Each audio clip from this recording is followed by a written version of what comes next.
Hi, I'm Kristen Arnett, and I'm very pleased to welcome you to the 2022 Brooklyn Book Festival's virtual festival day for a conversation with James Hannaham, Jonathan Escoffery, and Fajardo-Anstine.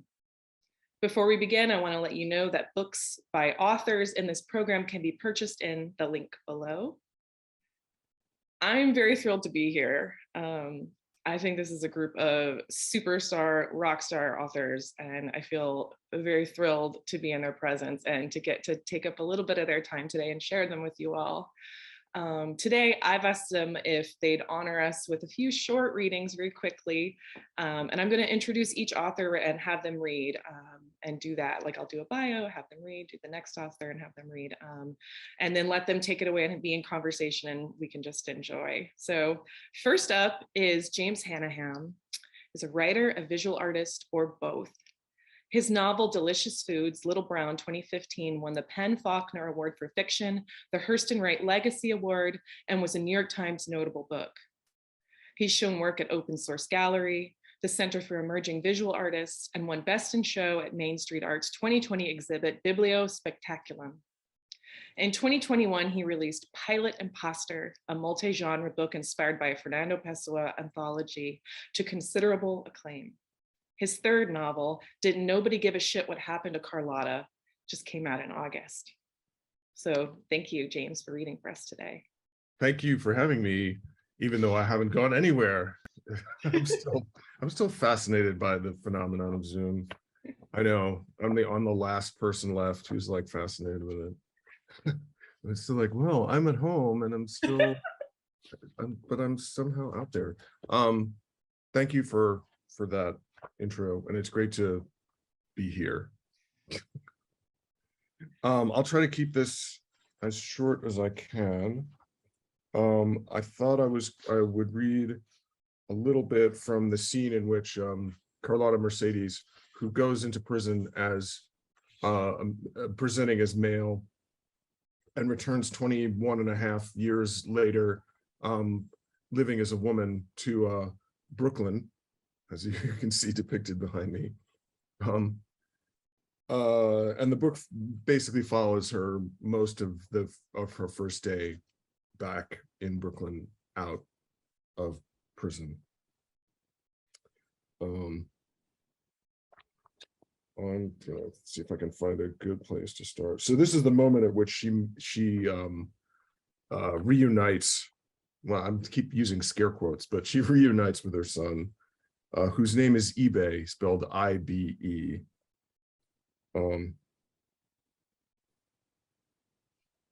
Okay, here it is. Listen, the guy mumbled. His face turned like he thought he'd go blind looking at her. I'm Ibe. Carlotta's eyes got huge. She gulped, grabbed her face, and exhaled like a prayer. Ibe. Her lids fluttered closed. She felt feverish, anemic. She stretched her arms wide to hold him, but he didn't move toward her. When she looked again, he had raised his left hand and was waving it between them as if to reinforce the invisible barrier. She said his name again, and as her disappointment swelled, narrowed her eyes and let her arms drop. Yo, nobody even know that's my birth name, okay? I mean, my relatives do, but don't none of these niggas who ain't my blood know. Everybody call me Iceman. For a while, no words passed between them, and Carlotta drank in this Ibe, or Iceman anyway, dumbstruck by how much about him she had missed, enough that she had not considered for a second that he was Ibe before he admitted it, and how different he had turned out from what she had dreamed of and who he was just before he turned 5. Now she saw all the features they did have in common, like starting with the rough texture of his hair and his brown irises, like 2 glass coffee mugs filled with pancake syrup, and his high cheekbones.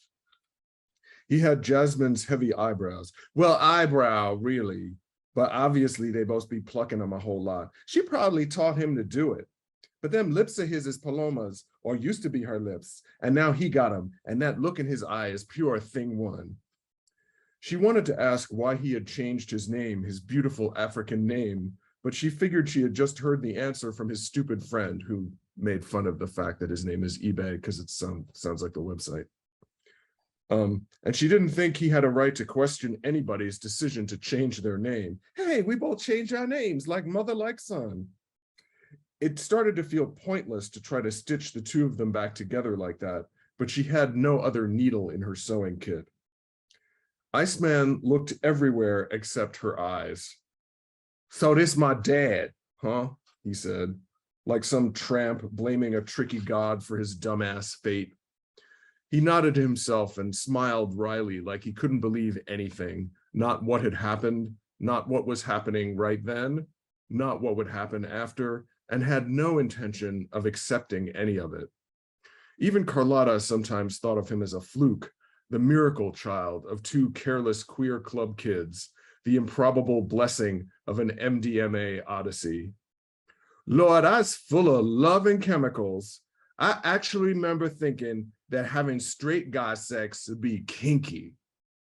But eBay turned out as my little beanie baby. Okay, I'm gonna stop there. Oh, I love that. Thank you so much for reading. This is such a joy already. Next we have Jonathan Escoffery, who's the recipient of the 2020 Plimpton Prize for Fiction, a 2020 National Endowment for the Arts Literature Fellowship, and the 2020 ASME Award for Fiction. His fiction has appeared in the Paris Review, American Short Fiction, Prairie Schooner, Agni, Passages North. Oh, I never know how to pronounce Zizva. That's probably wrong, and Electric Literature, and has been anthologized in the Best American Magazine Writing. He received his MFA from the University of Minnesota, is a PhD fellow in the University of South California's PhD in Creative Writing and Literature program, and in 2021 was awarded a Stegner Fellowship in the Creative Writing program at Stanford. If I Survive You is his debut book, and I'm so excited to hear him read from it. Thank you so much for reading. Thank you for the intro, and you got it, Ziziva. Okay, good. you did it. So I'm going to be reading from the book, I think I'm supposed to do that maybe. I've been reading a lot from the opening of the book and even a little bit from the final story in this linked story collection, which is very concerned with father-son relationships and sometimes what often goes wrong in some of these relationships. And so I wanted to kind of do something different today, at least for the purposes of keeping myself excited, and read from the middle of the book, from a story. It's actually from the middle of the story, Splashdown, which is about a boy named Cookie who is abandoned by his father at birth, but he meets him for the first time when he turns 13, and they start to develop a relationship over the course of several summers, and then they have a kind of falling out, and I'll pick up from there. And I'm just going to read a short bit.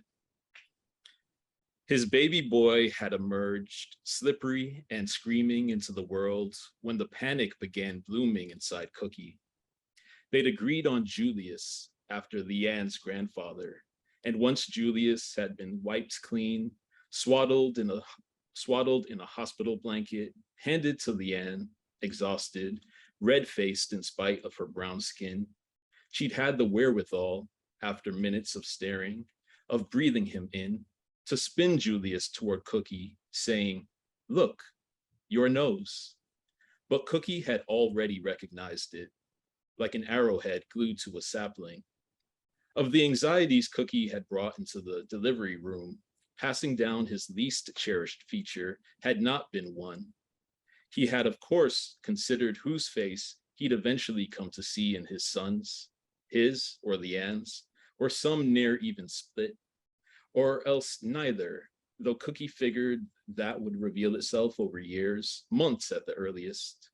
Among his anxieties, he had recently dreamed that Baptist Hospital staff had misplaced Julius in a ward of indistinguishable newborns, as all newborns to him had been indistinguishable up to this point, and that Julius would never be recovered with any certainty. Chief among his anxieties had been the money, that there wasn't any. Now, though, his boy appeared fated, as he himself had been fated, to see his father everywhere he saw himself. Leanne lifted Julius for Cookie to take, and Cookie edged toward the door, saying, "I'll be back." "You'll be back?" Cookie heard Leanne ask, though he was already making his way down the hall, dropping his scrubs on the hospital floor. It wasn't until Cookie saw his boy's face that he knew he would have to do something drastic to save his family from destitution. He's just turned off of US 1 onto the bridge that will lift him over the hem of the Atlantic, and after a mile or so, land him in the midst of Smuggler's Key for the first time in 4 years. Every once in a while, he takes his sight off the asphalt in front of him and pushes it over the aluminum rail to search out fishing vessels down in the water. Not seeing many, he thinks there's still time. His headlights are becoming unnecessary as night recedes, his truck's nose already dipping toward Smuggler. He's rehearsing greetings for when he pulls up to his father's tiki bar. "Hey, Pop," or "Remember me, deadbeat?" He's got to play it cool, though, to humble himself. He practices the words. "Do you have work for me? Work I can fall back on?" And I'll stop there. Thank you. I'm so glad you decided to, I love that story. So thank you for reading from the middle of the book. That's delightful. And last but definitely not least, our final author to read is Fajardo-Anstine, the author of the novel Woman of Light and the short story collection Sabrina and Karina, a finalist for the National Book Award, the Penn Robert W. Bingham Prize, the Story Prize, and winner of an American Book Award. She is the 2021 recipient of the Addison M. Metcalf Award from the American Academy of Arts and Letters. She's received fellowships from McDowell, Yaddo, Hedgebrook, and Tin House, and holds an MFA from the University of Wyoming. Fajardo-Anstine is the 2022-2023 Endowed Chair in Creative Writing at Texas State University. She is from Denver, Colorado. Collie, I'm so excited to hear you read from this book. Hi, and thank you so much to Jonathan and James. It's so lovely to like roll out of bed and hear writing. So thank you so much for reading to us. I'm going to read from Woman of Light. So the epigraph to this novel is from an Ingmar Bergman film, Fanny and Alexander, which my family watches every Christmas, and it has to do with the theatrical family. So I'm going to read the epigraph, and then I'm going to read a section of the novel where the protagonist of Woman of Light is a 17-year-old girl named Luce, but she begins having intense visions of her ancestors. And her grandma, Simodicia, is a sharpshooter in a Wild West show, but they're at risk of losing their property due to a mining company from out east coming west. So the epigraph is, outside is the big world, and sometimes the little world succeeds in reflecting the big one so that we understand it better.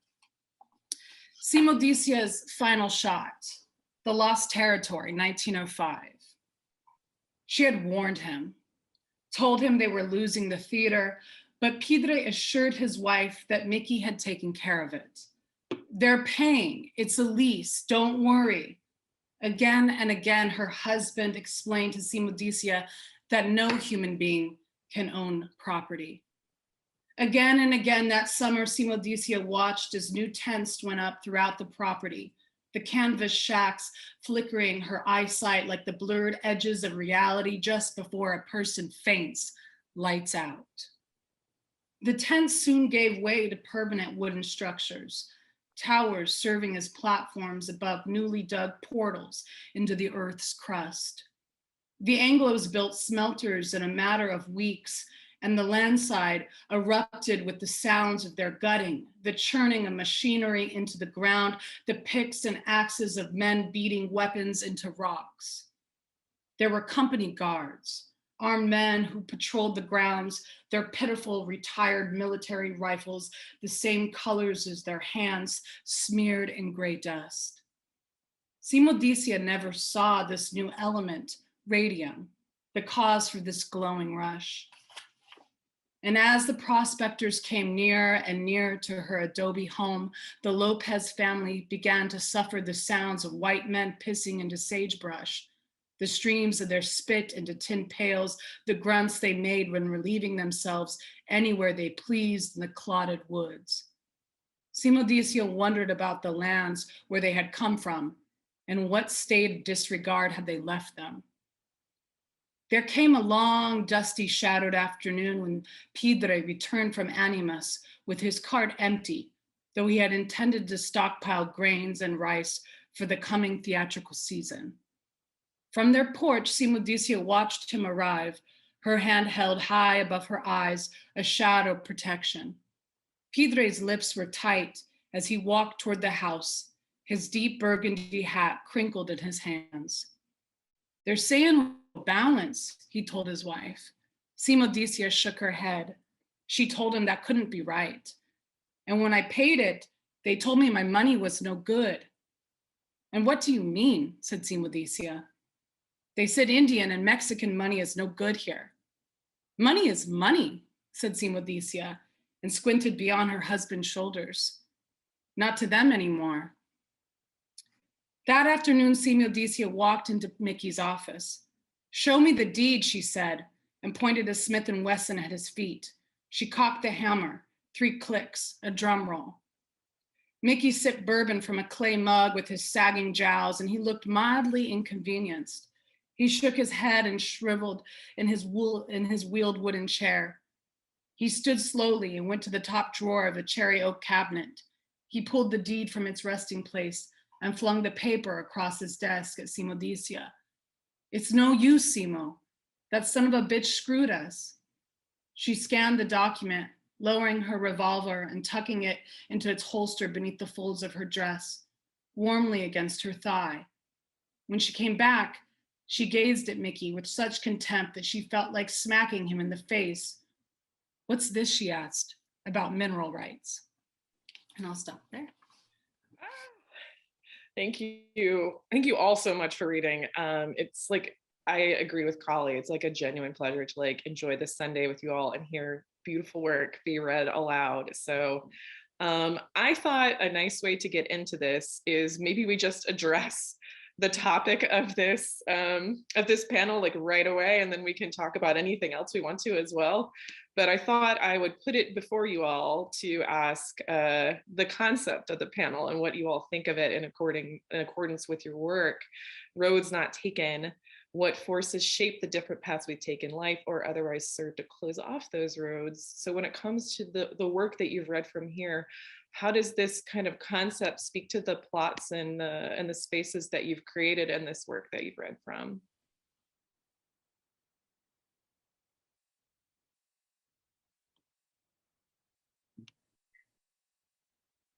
Okay, I'm going to do it because I'm not muted.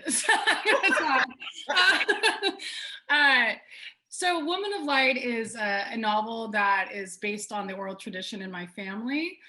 So I grew up in this mixed Mexican-American, Indigenous, Filipino, and Jewish family in Denver. And my family has been in Colorado since time immemorial on my maternal side and in Denver for 5 generations. And a lot of the family stories revolved around tragedy. There was a lot of discussion of violence against women, racial acts of violence that occurred, how we lost land, how we gained a foothold in the middle class, how we started to buy homes, and how we lost those during gentrification.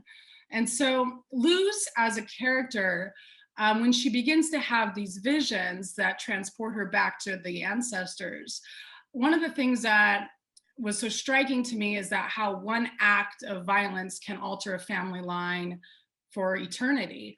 Luz is seeing her grandma, the sharpshooter. She's seeing the fact that she's been once wealthy and famous. She's traveled all over, really the world with the Wild West show. But her whole life is sort of defined by the fact that she accidentally killed her first husband during a show. She got attacked by a bear.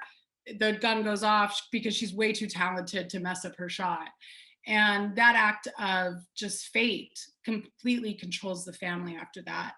And it really got me thinking about, the roads not taken. What would my family have been like if, say, my grandpa would have been able to stick it out through college and he didn't have to drop out? Or if my great grandfather, who came from the Philippines, if he had been able to get a good job and redlining hadn't existed in Denver and they didn't eventually lose their home. And so I think a lot about fate and how that relates to roads not taken. But now I'd like to pivot it on to somebody else, and I'm going to mute myself.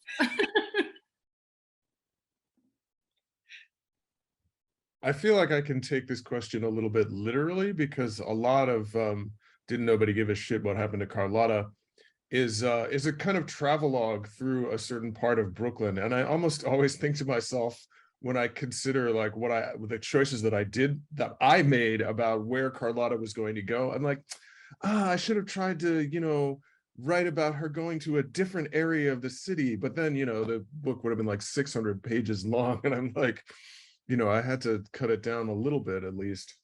But then also the main character, Carlotta Mercedes, the whole thing gets sort of kicked off because she's in the wrong place at the wrong time.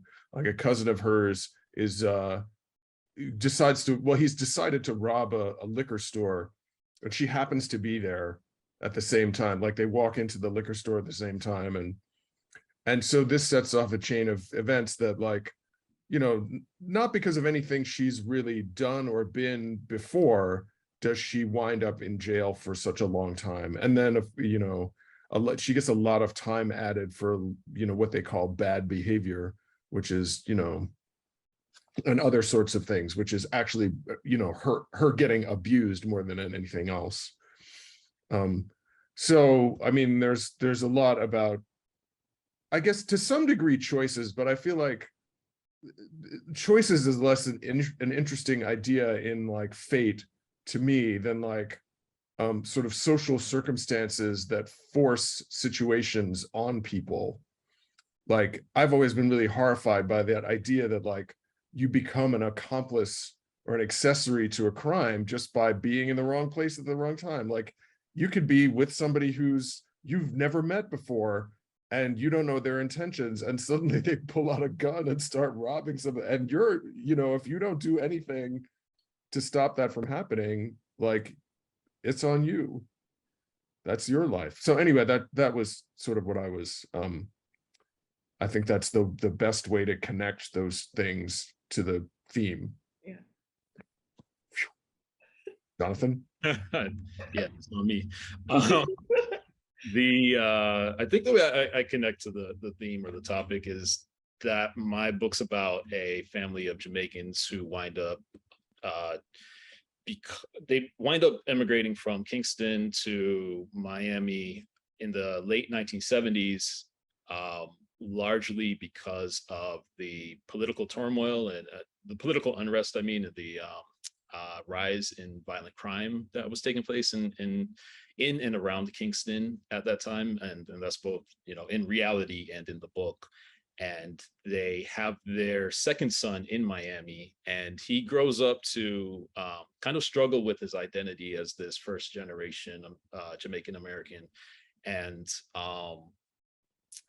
at a certain point, he comes to believe that his parents have made a really grave mistake ever having left Jamaica, because he thinks that he would be better off having been part of essentially not being a minoritized person in the US and having to deal with the constraints of that positionality. And he believes that he is actually going to potentially marry back into his Jamaicanness and be able to have a kind of settled life where he can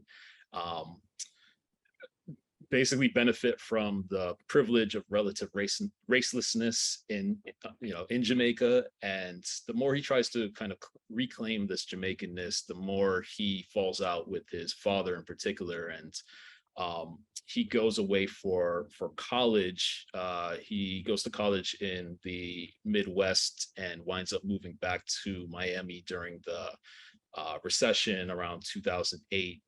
And he's unable to find a job, and because of this falling out with his father, he winds up kind of living out of his vehicle and taking up these really odd jobs and odd gigs. And I think for me, I'm someone who I went to college in Miami, but I went to grad school at the University of Minnesota, and I never moved back to Miami. And I think part of the the roads not taken are considering those things. Like, what if I had grown up in Jamaica? Whenever I visit Jamaica and I'm around middle class Jamaicans, they often seem to have this sense of freedom that I don't necessarily feel I enjoy in this country. Sometimes I'll be riding in the car with one of them, and they'll be speeding and clearly kind of deserving of being pulled over by the police, and they'll argue with the police and they'll say, get the hell out of here. And it's like, oh my God, like I'd expect to be shot on site, on the spot in the United States, but they have this kind of freedom that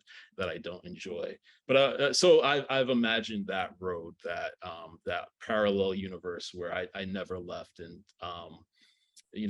I don't mean to oversimplify, as though things actually would have been better had my family not left Jamaica in the 70s. But it's something I imagined. I've imagined at times, and I also imagined my main character Trelawney. His struggles having returned to Miami as something that I never actually did. I've continued to move around the country every couple of years, chasing my writing career, essentially, being in this writing program and that writing program, anything that will pay the rent and keep a roof over my head. But in my imagination, moving back to Miami might have left me kind of in this precarious position that Trelawney finds himself in, especially as a place that can at sometimes be hostile to artists. I find, although there are certainly supportive, wonderful writing communities down in Miami, but yeah, I imagine grim grim possibilities, and thankfully, that can be helpful to creating conflict in a book. Yeah, I mean, for me, this is a great jumping off point into the next thing I want to talk about, because as somebody who moved from Miami last week back to Orlando, and in a space where there's like a hurricane that's probably about to happen, these three pieces that you guys have created are like so rooted in landscape and place, and like the what if of those places significantly. And as a person who writes about Florida a lot and thinks about space and is interested in the way that others write about places that they feel connected to, I would love it if you guys would talk some about the choices that you made in writing about these particular spaces in your book, and how you thought about place and how you reimagined it. Jonathan, as you were saying, the idea of this space existing for you, maybe in a future that you didn't take, or the idea of Brooklyn, in Carlotta, where it's okay, here's what it was, and then here's what it is now, and it's that time that's gone past, and also Colorado. So I'd love it if you guys would talk about place and your thought process in putting this inside of your work.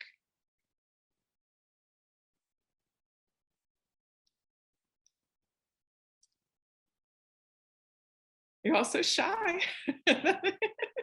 Well, I think for me, just so we can jump into it. Yeah, I wanted to write about the different aspects of Miami. I'm from an area called Cutler Ridge, which is no longer called Cutler Ridge. It's now called Cutler Bay. It became incorporated, and I think they thought Bay made it sound nicer than Ridge. And I think that's a very Miami attitude, is to bulldoze something that existed before to build something shinier.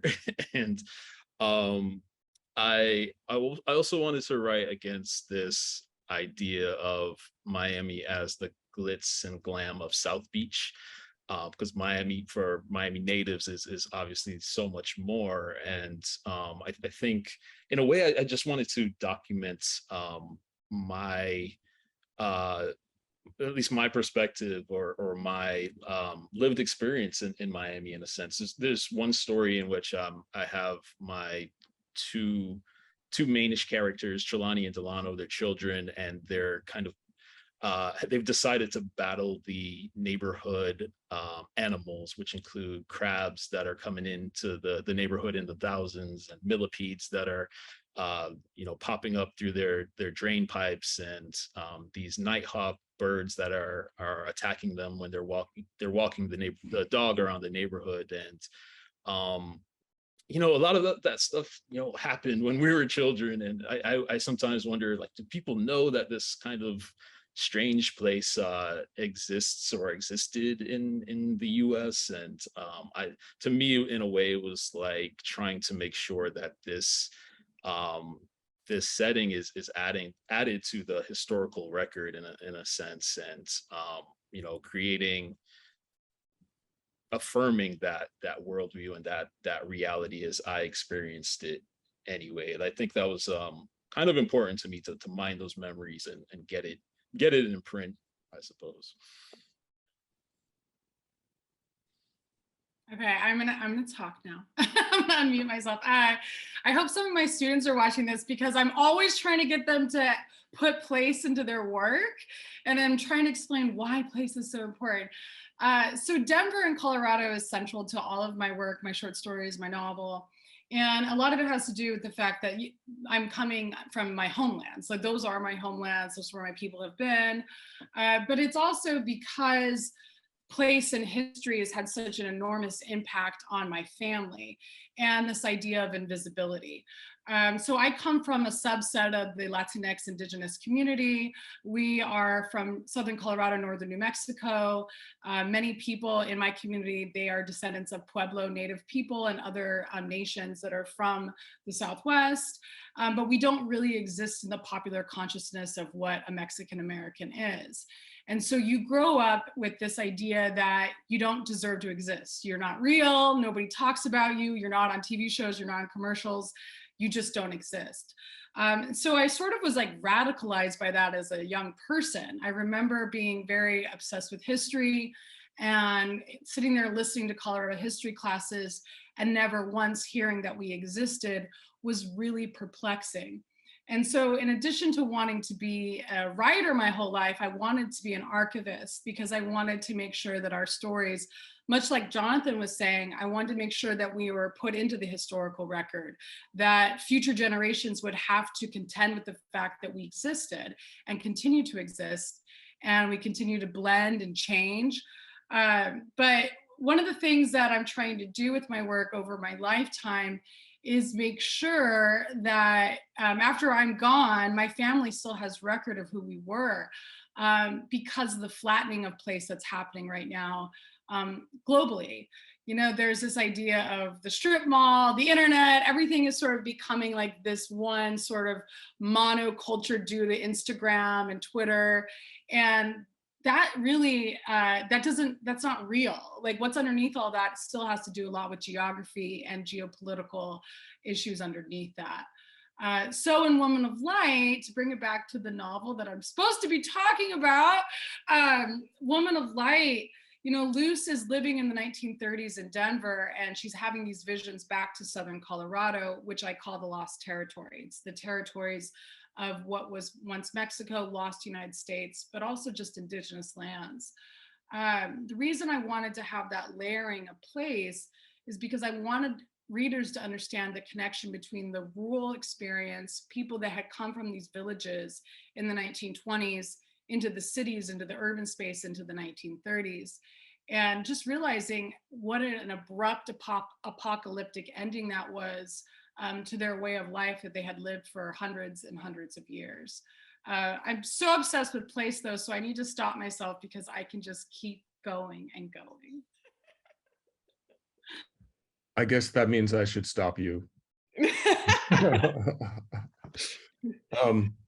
Yeah, I really like sort of talking about Miami, so maybe it has nothing to do with my book, but I just wanted to say, like, the glitz and glamour is only like the 3 avenues of the South Beach that are to the east. But if you go further west, you're in Flamingo Lomas, which is one of the most beautiful neighborhoods in the entire country, and quiet and mixed income. It's such a beautiful, beautiful place. Anyway, and I could go on about like things I like about it, but I'm not from there, so I feel a little like I can't, you know it much better than I do, so you probably could refute every last one of the things that I'm saying that I like about it. But it took me a really long time to figure out that I liked it. I think that's always Sure. the most fun way to think about places, right? Like the things that we continually learn and relearn and like unlearn, like place like that's like exciting. I think especially about Florida as a Yeah, who is obsessed but with Florida. the book I'm supposed to be talking Yeah. about, I mean, the initial idea has everything to do with place. I mean, the thing that I wanted to do was at the most basic level was, I have a very long history with this neighborhood, Fort Greene, that I live in now. My family bought a brownstone here in the 50s for like $11,000, and a couple of my cousins still live in it. And that was, when I was growing up, it was a really dangerous Black neighborhood. Although I had no idea, it was just when my grandmother lived. I was like, I'd sit out on the stoop with no problem, not thinking, I'm gonna get shot or anything, or that anything bad was even gonna happen, because like everybody was around, and I'd even if something bad had happened, I feel like it would be more entertainment than it would have been like, people feeling like danger and like they had to move or something. Anyway, so my first 2 books are actually about the South. I think because I was sort of trying to work out some things from my parents' generation. And also because I was not as interested in writing about New York because I felt like everybody had done it. But then I kind of was looking around at Fort Greene and I was saying, how did this place go from like dangerous ass Black neighborhood to literary capital of the United States? And so all of these other things started to like snowball on top of that. And then, I sort of used a handy rubric for moving the character through the neighborhood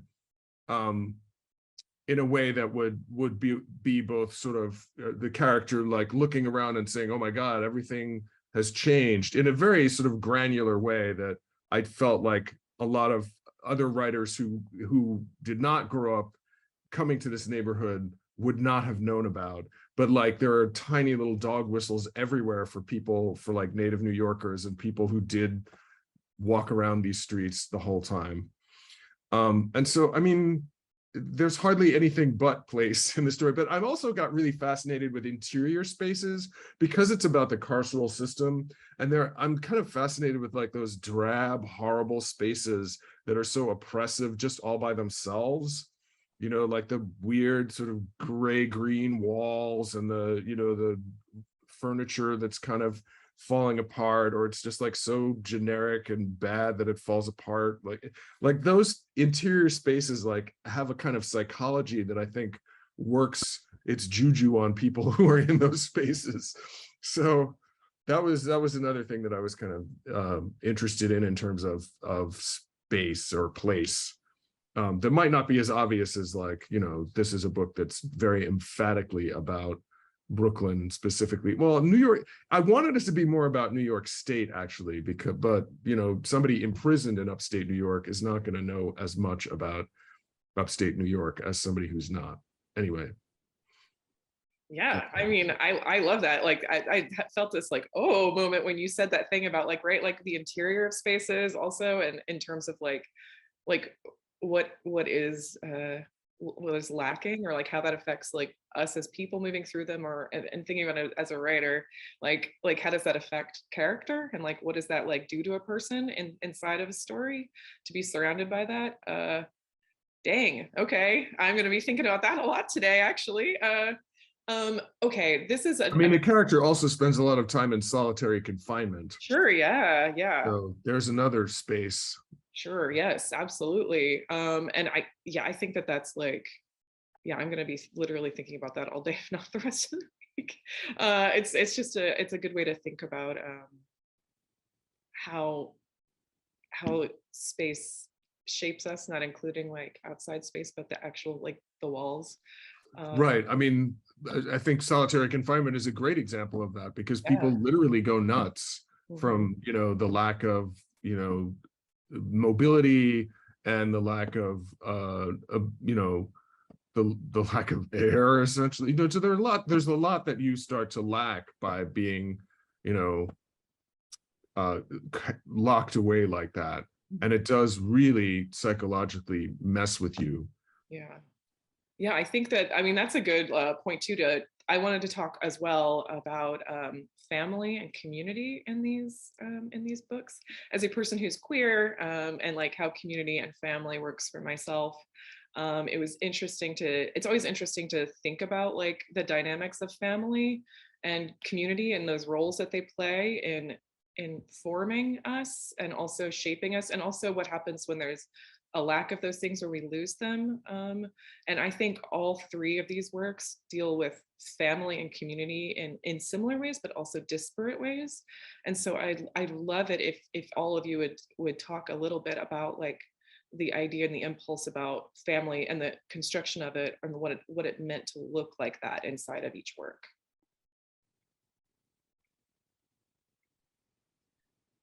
When we were trying to come up with like, what's the synopsis? How do we tell people about my novel, Woman of Light? And marketing kept coming back and back again to this multi-generational epic. And what did I see the other day? It was like a TV show, and they had that same little multi-generational epic. So I was like, oh, okay, that's the buzzword. That means family. So I was like, okay, time to talk about family. So in Woman of Light, Luz is 17 and her older brother, Diego, he's 21. And they've had to come north from Southern Colorado because their mother has succumbed to alcoholism and mental health issues. And their father was a Belgian miner who never married their Indigenous mother and abandoned the family. All of this is 100% based on my family history. And a lot of it was through recordings, oral tradition recordings, and also interviewing my elders. My family also has a very deep queer lineage. So it was really important that the matriarch, the woman that they go and live with, she's based on my Auntie Mary. She's this awesome butch lesbian in the 1930s. And when I was going through and interviewing my elders, there was sort of this like secret folder that was like the queer history folder. And I was so overwhelmed with just the beauty of everything inside of that folder. There were clippings from underground gay magazines in the 70s. There were photos of my godfathers, my cousin in drag in the 1980s. And my family, a lot of family members we lost to AIDS in the 80s as well. But we also had this huge division of before they were abandoned versus after they were abandoned, because some of the family went off into Utah and became Mormons or something. We like totally lost track of them. They're not part of the family anymore. And then some of us came to Colorado. Like my family, a lot of people in my community, our families are marked by great loss. So once our family came north to the city, there was such extreme racism and forced assimilation that they lost all of their languages besides English. They spoke Indigenous languages, they spoke Tagalog, and they also spoke Belgian. So once they came to the cities, it was like all of that's gone. All we have left are our stories and our foods. And so in Woman of Light, Luz is sort of at this place where her whole entire existence is marked by this loss. And she's making her way with her older brother and her auntie. But the act of giving her this ability to have visions, that was sort of my authorial way of healing family loss and bringing that back in a communal level. And that's one of my favorite things about my books is that, you know, when I have events in Colorado and the Southwest, so many people come and tell me this is similar to my own family history. And it's actually made me feel less alone in my experiences. So while they're feeling less alone, I'm also feeling less alone. And it's sort of creating this like communal, I hope, healing.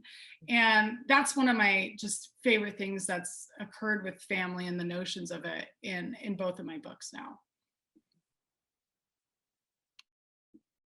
I know we only have 2 minutes left, so if James and you, if you both would like, just very quickly, Yeah, I guess when I was thinking about family, whenever I think about family actually, or writing about family, I always it always seems to occur to me that like I don't see enough sort of dysfunction in families, or not even dysfunction, but like just unusual configurations of like, people who marry and divorce and remarry, and like, I just wanted to make sure that the family had this kind of complicated texture to it, that feels more real to me than just like, the nuclear family, blah, blah, blah. Everybody, they might be sort of, there might be some tension there, but it's still like a unit. There, somebody might get, but I mean, I was thinking like all the kind of crazy sorts of, I mean, not crazy, but like, more interesting, let's say, configurations that happen with family, and like things that happen to families and estrangements within families. So that was one of the things I wanted to make sure that this family had a lot of. Jonathan. Yeah, there's some estrangement in my family as well, especially between this kind of star character Trelawney and his father Topper. And the book is very concerned with what happens when a family, picks up their life and moves to a new country, and they have to start over, and they have to figure out how it is that they're going to survive. And as they're each trying to figure that out for themselves, what's the cost to the family unit? Can the family unit stay together? And that's the big question. I know I'm about to get snatched, so I'm gonna end. Oh, okay. Selfishly, I wish I could keep you all day and talk about all these things, but I know we have to wrap up. So let me end by saying thank you, James, Hannaham, Jonathan Escoffery, and Fajardo-Anstine. Everyone, please remember you can order the books in the link below, and please consider making a donation to the Brooklyn Book Festival, which is celebrating its 17th year of presenting free literary programming.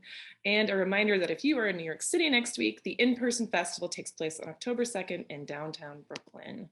Thank you all so much for sharing your time with me. I really enjoyed it, and I love all of your work so much. So it's been like sincerely a pleasure.